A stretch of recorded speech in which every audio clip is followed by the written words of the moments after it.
Welcome to First Baptist Conroe, and thanks for joining us at FC. Here are a few announcements to get you connected this week.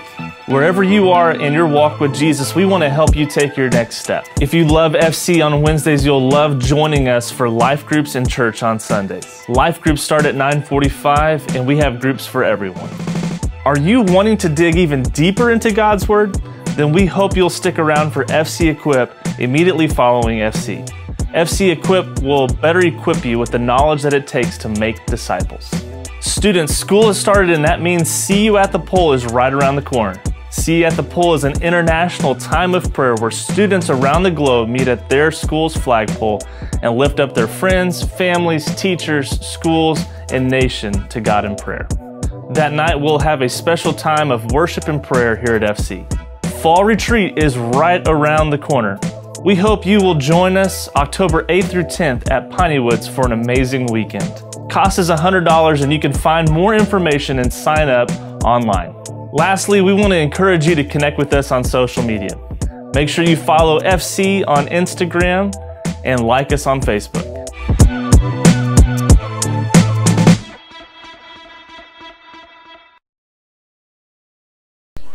Hey, what's up, everybody? It's corn dogs. It's corn dogs. I got it. So dumb. Awesome. Hey, guys, I'm so glad that you guys are here with us tonight. We're going to have an awesome night of worship and getting into God's Word. If we've got a few announcements, I'll take care of announcements later for you guys so we can get you guys signed up for the Fall Retreat. Who's excited for the Fall Retreat? Yeah? Awesome. So we got some other cool things we'll talk about later. But let's go ahead and stand together and let's worship.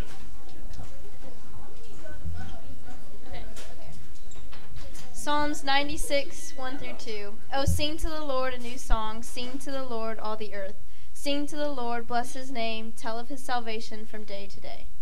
Dear Lord, be with us as we worship today and help our hearts be open to hearing what you have to say. Amen.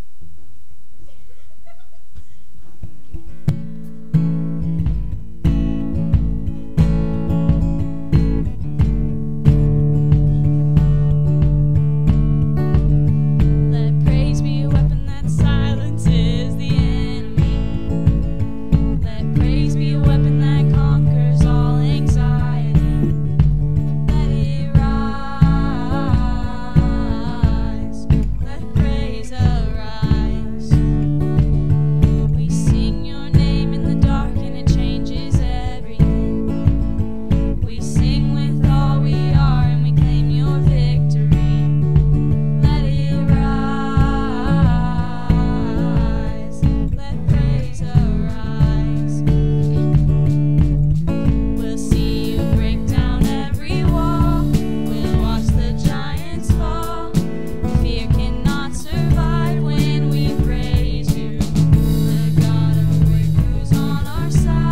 forever lift him high with all creation.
Christ he lives, Christ he lives, and what reward will heaven bring? Everlasting life with him, there we will rise to meet the Lord, and sin and death will be destroyed, and we will feast in endless joy when Christ is ours forevermore. Oh, sing hallelujah, our hope springs eternal. Oh, sing hallelujah, now and ever we confess Christ our hope in life and death. Oh, sing hallelujah, our hope springs eternal. Oh, sing hallelujah, now and ever we confess Christ our hope in life and death. Now and ever we confess Christ our hope in life and death.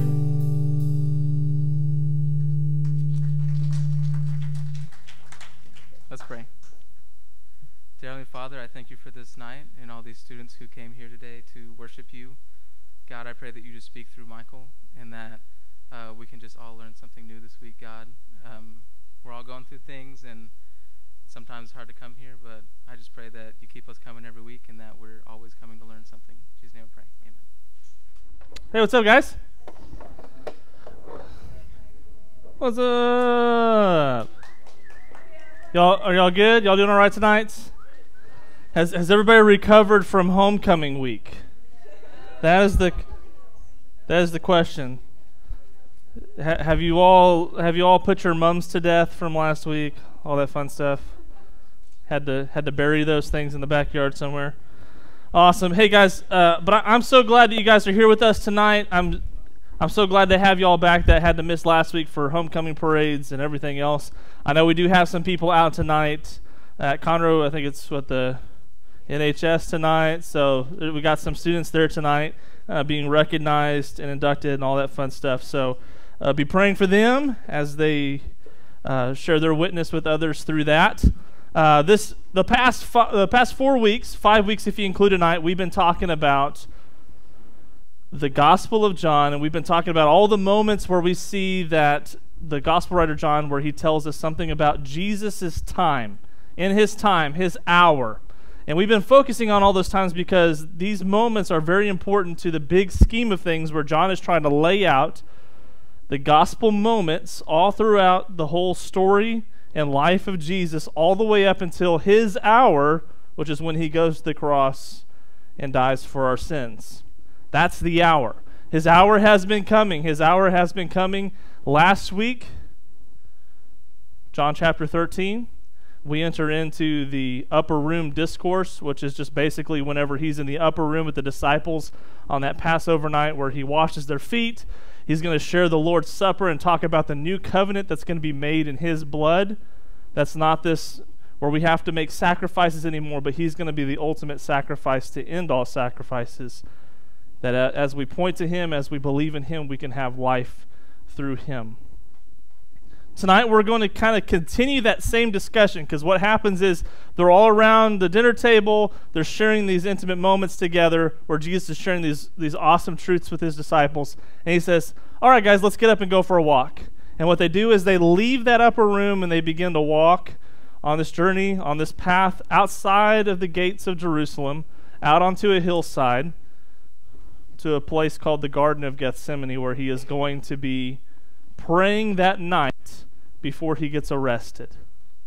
And right now, as we enter the story, the disciples and Jesus, minus Judas, because we all know what happened to Judas. He got up and left the table a little early to go take care of some business, right? Because he's about to go and meet up with the Jewish mob that's going to go arrest Jesus.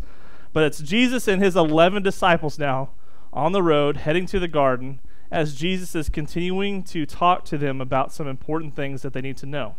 So that's That's where we're going tonight in John chapter 16. So if you've got a Bible tonight, I encourage you to follow along, whether that's a hard copy or a phone. I do want to warn you, I know how phones can get. I know they can become distracting because that little Instagram thing pops down and all of a sudden, or hey, your energy for your game is fully intact, so it's time to get back to that. So I know how that can be a big distraction for you. So whatever you need to do to not be distracted tonight as we go into God's Word, I want to encourage you in that. But we're going to be in John chapter 16. And as you're finding John chapter 16, I'll share a little bit about my life in this because, well, most of you know I'm already crazy, but I'm going to let you in on a little secret. I'm crazy. So how many of you would consider yourself a spontaneous person? Wow. Okay. What? Okay, a couple of you guys. Why would you consider yourself spontaneous? Like, what does that mean for you? Okay. What is it? Okay. Okay. Okay. Cool. Awesome. Spontaneous, yes. Okay.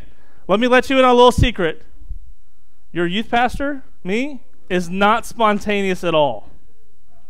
Okay? Oh, thanks. Thanks. Shame on me, right? Okay. Look at this. This is what I do every week, by the way. This is my message.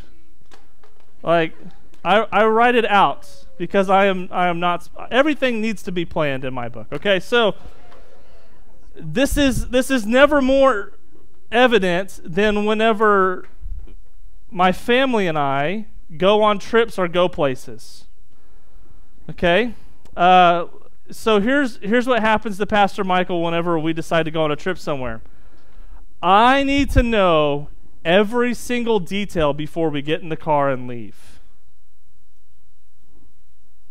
Okay, I know. Don't judge me, okay?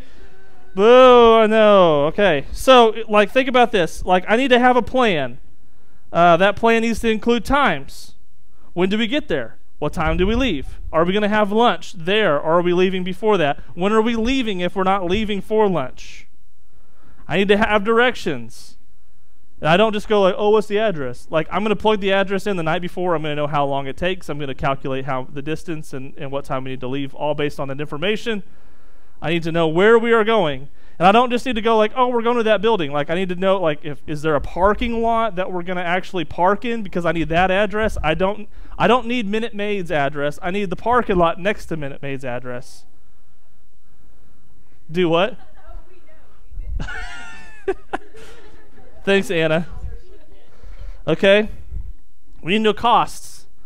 Are there tickets involved? Have we purchased those tickets? Have we purchased those before time, or do we have to purchase them at the gate? Parking. Does parking cost? Do I need to have cash or card? Food. Does food cost? What's going on there? Let's see. Tickets. Like I said, are they on my phone, or do they need to be printed? Who has them? Me? Somebody else? So you're like, why is this guy so paranoid? Okay. But even though I know that things don't always work out according to plan, even though I want to make them work out to my plan, it's a personal problem. But even though I know that, there's benefit in knowing what's ahead, because then I'm able to prepare for what I'm about to face.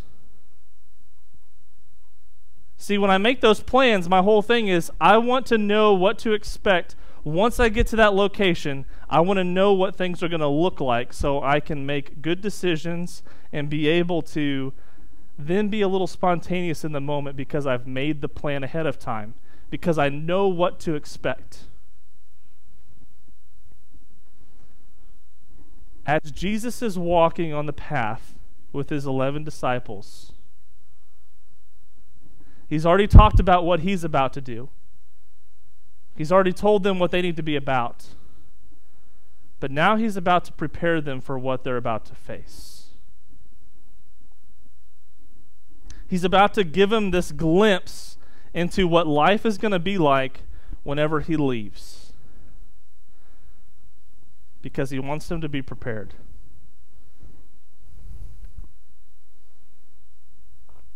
So let's go ahead and go to John chapter 16. We're going to be in verses 1 through 4 right at the beginning there. Let's read this together. This is Jesus talking. He says, I have said all these things to you to keep you from falling away.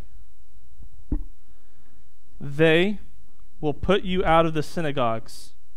Indeed, the hour is coming when whoever kills you will think he is offering service to God. And they will do these things because they have not known the Father nor me. But I have said these things to you, that when their hour comes, you may remember that I told them to you. All right, first thoughts. This passage is not one that you're going to find on a decorative item at Hobby Lobby. Right? You go there and the sales associate's like, take a look at our new fall line. We have, I can do all things through Christ who strengthens me. We have, as for me and my house, we will serve the Lord, and they will kill you.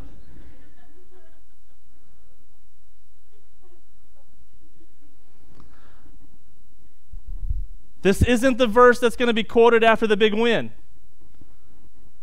by the athlete. Hey, what do you have to say out there?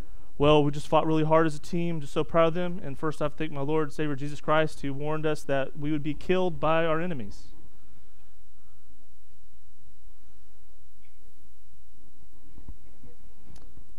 This isn't the verse that we're going to see in those places because it actually warns us of reality. And sometimes we don't play in reality very well. It's much nicer to think that Christianity is all about bettering ourselves and lifting ourselves up and giving us what we need to be able to succeed in life.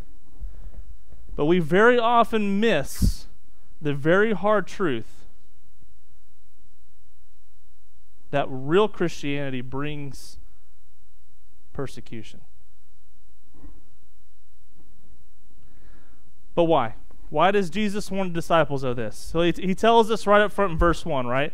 The first point tonight is the why. Why is he saying this? Because we're thinking like, shouldn't he be like, hey guys, I love you guys. Thank you for all this. I'm about to die on a cross, but hey, you're doing good. So why does he warn them of this? Verse 1, if we go back there again, it says this, I have said all these things to you. Why? To keep you from falling away. Jesus doesn't want his disciples to fall away. Jesus doesn't want his disciples to fall away. See, because Jesus knows that left to themselves, if the disciples, if he doesn't warn them, if he doesn't talk to them about this very hard thing that's about to take place in their lives, he knows that the tendency of people is whenever we come up to a hard situation, what do? We run. We run. We run because of fear. We run because of our doubting. We run because of confusion. Jesus knows that our tendency is to run. So he's trying to tell us, don't run. I'm telling you what's going to happen so that you don't have to be afraid of the situation. He doesn't want them to be shocked or caught off guard or trapped by this fear.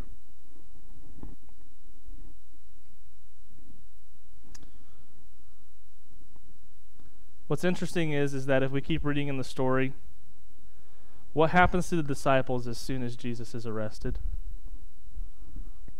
What's the first thing that happens?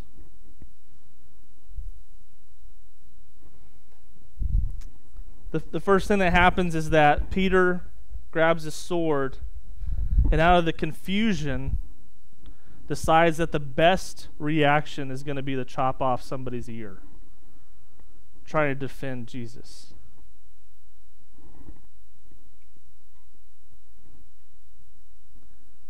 And after that, after he's rebuked by Jesus and told to stop and put away his sword, what do the disciples do? They run. They run. They're afraid. But what about Peter? He said, Lord, I'll go to the cross with you. I'll face death with you. And he says, Peter, you're going to deny me 3 times before the rooster crows. And what does he do? A little girl comes up to him and goes, don't you know Jesus? And he goes, no, I don't know that guy. Curses her, tells her to go away. Rooster crows. Left to ourselves, we do some crazy things when we're afraid, when we're confused, and when we have doubts. So Jesus goes, you don't have to have any of those things because I'm about to tell you exactly how this is going to go down so that you can be prepared. I hate this thing. Okay. So why? Why are they going to face this? And what will they face? And he warns them. He warns his disciples about what they will face. So he's very specific and very clear about what's going to happen. He's not like, hey, it's going to be like kind of bad. You might want to look out. No, he's going to tell them exactly what to expect. The reality is that Jesus, as he's been walking on earth, the whole time that he's been here, he's had enemies, and now he's telling his disciples, these people that have been chasing after me and trying to kill me, guess what? I don't know if you know this or not, but they don't like me. They have rejected me. Why? Because I'm speaking against them. I'm telling them that they're wrong and that they need to repent and they need to change, that they can only find life through me and not through anything else in this world. And because of that, they hate me. And guess what? Because they hate me, they hate you. That's the reality. Look at John, just look back at chapter 15, just a few verses before. Verses 18 through 21. He says this, if the world hates you, know that it has hated me before it hated you. If you were of the world would love you as its own. But because you are not of the world, but I chose you out of the world, therefore the world hates you. Remember the word that I said to you, a servant is not greater than his master. If they persecuted me, they will also persecute you. If they kept my word, they will also keep yours. But all these things they will do to you on account of my name, because they do not know him who sent me. Because of the world's lack of relationship with Christ, they do not have a relationship with God and therefore reject Christ, reject God, reject everything that is good and holy, and instead choose to trust in themselves, and therefore they hate Jesus, they hate God, and they hate anybody that has anything to do with them.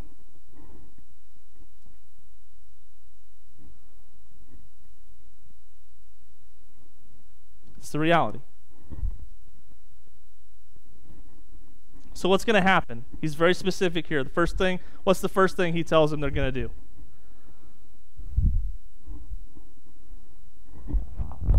My face is fat, sorry. What's the first thing he tells them they're going to do?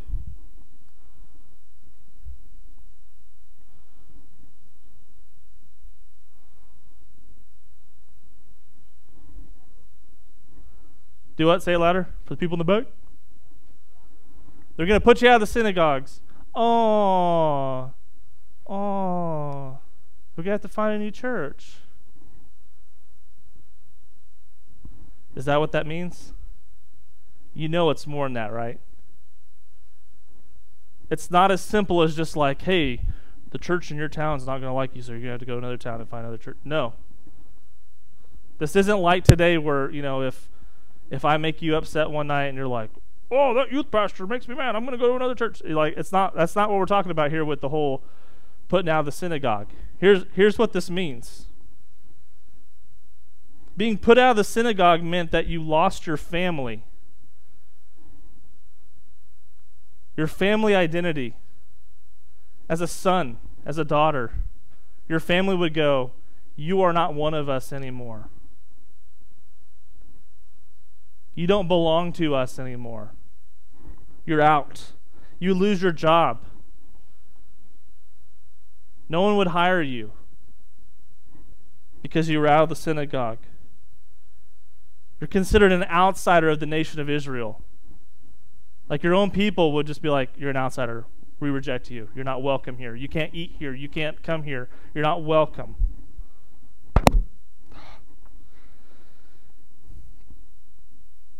If you were put out of the synagogue, you were reduced to begging like a leper for food. You were considered a traitor. You were considered a person that was worse than the pagan Gentiles, because at least they were pagan Gentiles to begin with. You know, they're dirty pagan Gentiles, but you had the heritage. You had everything, and you rejected it to follow Christ. You're worse than them. And if that's not enough, for one last insult, you lost your right to an honorable burial. So even in your death, you ain't coming to this cemetery. You don't get put in the family plot. You're out. Culturally speaking, you were dead. That's what it meant to get put out of the synagogue. And if that's not enough, how about physically dead? Right? Because that's the next thing he warned us. Jesus goes, hey, they're going to culturally murder you. You're going to not exist in society. And if that's not enough, they're also going to physically murder you. He's talking to the 11 disciples here, right? Well, let's just take a look at what happens to these 11 disciples. Not all of this is in the Bible. This goes back to church history that was recorded and passed down for ages. But here you go. Matthew was slain with a sword in Ethiopia. John was boiled in oil, survived, escaped, just to be exiled to Patmos, an island where he died alone. Peter was crucified, but chose to do so upside down in Rome. James, the son of Zebedee, was beheaded in Rome. James, the son of Alphaeus, was thrown from the pinnacle of the temple and then beaten to death with clubs. Bartholomew was flayed alive, whatever that means. Andrew was crucified, yet preached to his persecutors until he died. Thomas goes to India to share the gospel. You know Thomas? Doubting Thomas, he's like, unless I see his hands. And he's like, yeah. Doubting Thomas goes to India and shares the gospel. And while he is there, he's run through with a lance. If we look back to the early Christians in Rome and what the Romans did to the Christians, they were fed to lions. They were burned at the stake. They were used as human torches. Basically, they were covered in like a wax and a material that you could light on fire. And they were used as torches to light the way for chariot races. Some were sewn in animal skins, and then they released wild animals to attack the dead animals where they would be killed. Some were put in molten lead. Many were stoned and beaten to death, and of course, a lot were crucified. And it didn't stop there. All throughout history, our brothers and sisters in the faith have been persecuted. Even the Apostle Paul. This is kind of the, you get to see two sides of the coin here. When Paul is Saul, early on in the book of Acts, he believes that it's his sacred duty to go out and arrest, excommunicate, and kill Christians. And then he meets Jesus on the road to Damascus. He comes to faith in Christ and begins preaching the gospel. And then he faces that same persecution, eventually to the point where they behead him.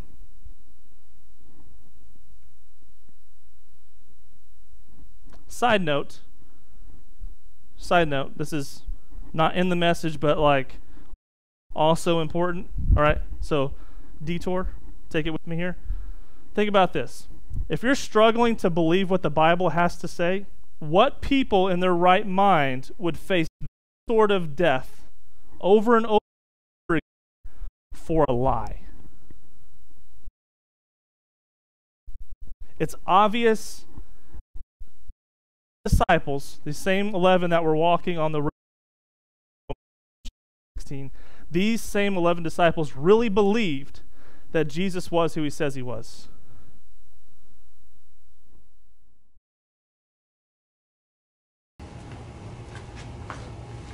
All right. Fun story so far? Good. Hope you don't have nightmares. All right, here we go. So what are we supposed to do? What are we supposed to do? What are the disciples supposed to do in the midst of this persecution? In verse 4, what it says is, "But I have said these things to you, that when their hour comes, you may remember that I told them to you." I've said these things. What things? Not just the warning about the persecution, but he's saying, remember all the promises that I've made to you. I'm saying this to you now because this is going to happen, and this is going to be bad, and this is going to be tough, and you're going to have to go through this. But remember the promises I've made to you. Remember things like this. The world will hate you, but I love you. The world will be your enemy, but I'm your friend. The world wants to seek to persecute, abuse, and kill you, but I give you eternal life. The world's going to give you trouble, but I give you joy. The world will depend on the power of Satan, but I will give you the power of Holy Spirit that overcomes the world. And when these things come, it's not going to be a surprise that makes us fall away. It's not going to be something that trips us up or traps us. It's not going to be something that goes, oh no, are we going to do that? It's not going to be one of those things, but it's going to be something that as we're in that moment, we can sit there and go, Jesus told us this, but he also told us so much more. And in that moment when Satan and the world and everybody is trying to bring us down, it's going to bring up the biggest faith within us to face those moments. And that's why if we look at, if you get a chance, read things like Fox's Book of Martyrs. And you'll hear stories about people who were burned at the stake, and as they were being burned, they were singing songs of praise. You'll hear about men and women of God all throughout the ages who have been persecuted by the Jews, the Romans, the Roman Catholics, and anybody else in between. And in those moments, as they were facing their death, instead of turning away with fear and doubts and confusion, instead they have their biggest moment of faith, their biggest moment of trust.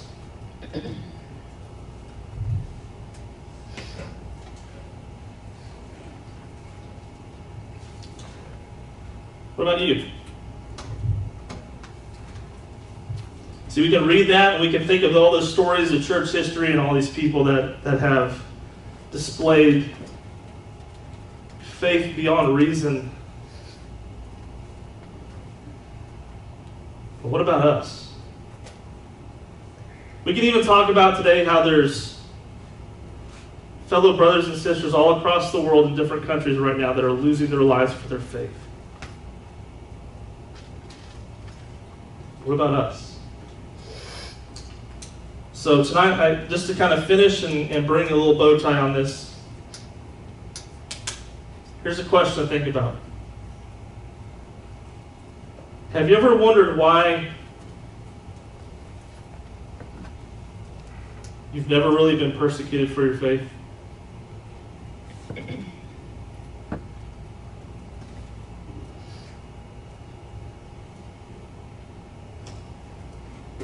Some people are tempted to reduce persecution to someone saying something mean to you.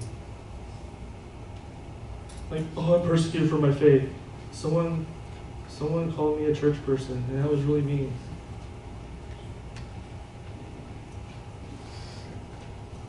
Or they make fun of you for having a Bible.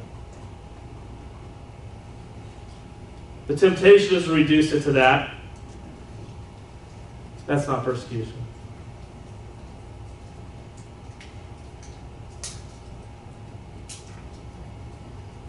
Some people think about our country and the world that we live in, and they're like, well, this is just a Christian nation, and we have this freedom. And then as soon as our nation starts to change a little bit, and as soon as we start to lose some of those rights, then we go, we're being persecuted because we're losing our rights.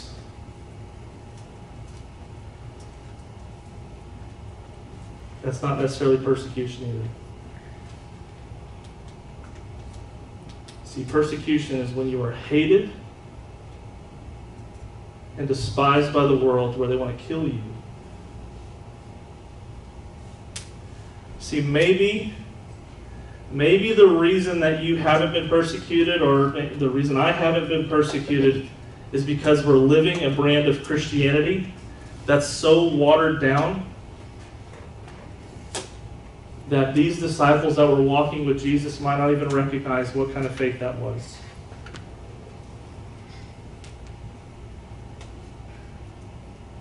Maybe we're walking around calling ourselves Christians, but we're not living like anything else.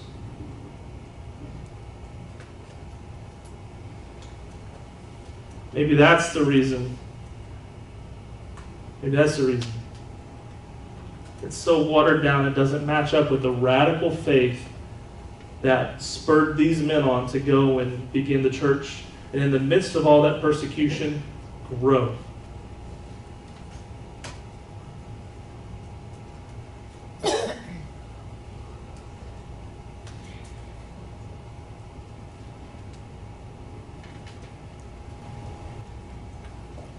Does your message, does the faith that you live out matter enough to the world that they hate you?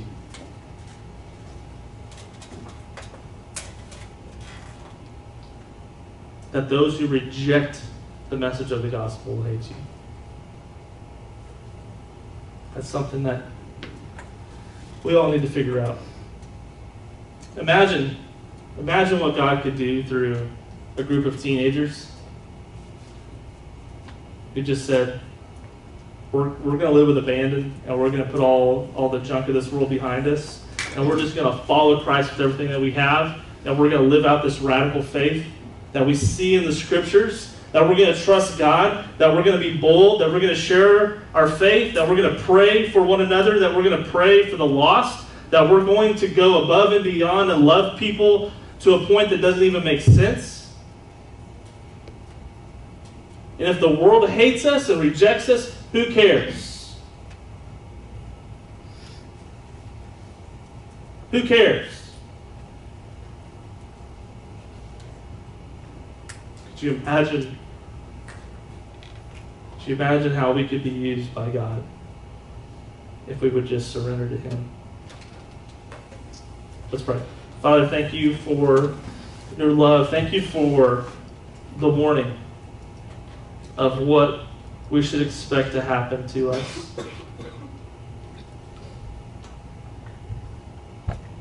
God, I pray that we would be radically transformed by your Spirit to understand that being a Christian is not just a label.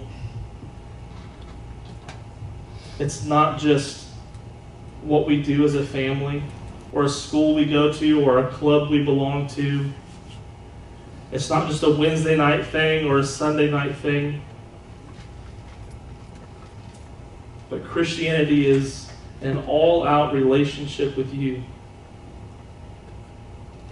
It's saying yes to you with our entire lives and nothing less.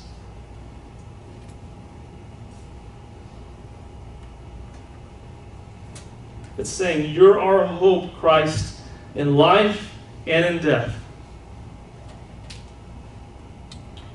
So God, I pray if there's anybody in here tonight that's never just surrendered to Christ, I know, God, I didn't give them the happy message, but the hope is still the same.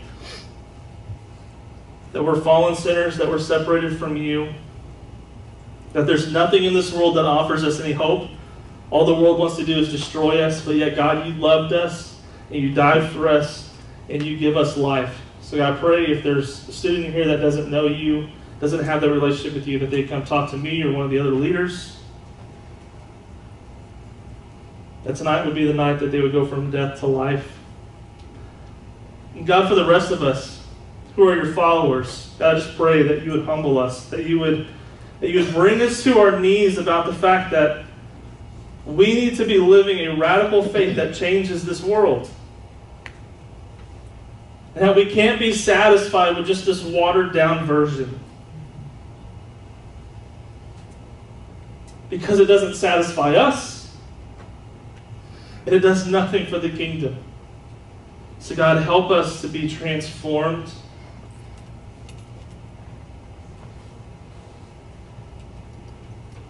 God, I pray that you would give us a spirit of power. Not for our own sakes, but for your glory. I ask this in Jesus' name. Amen.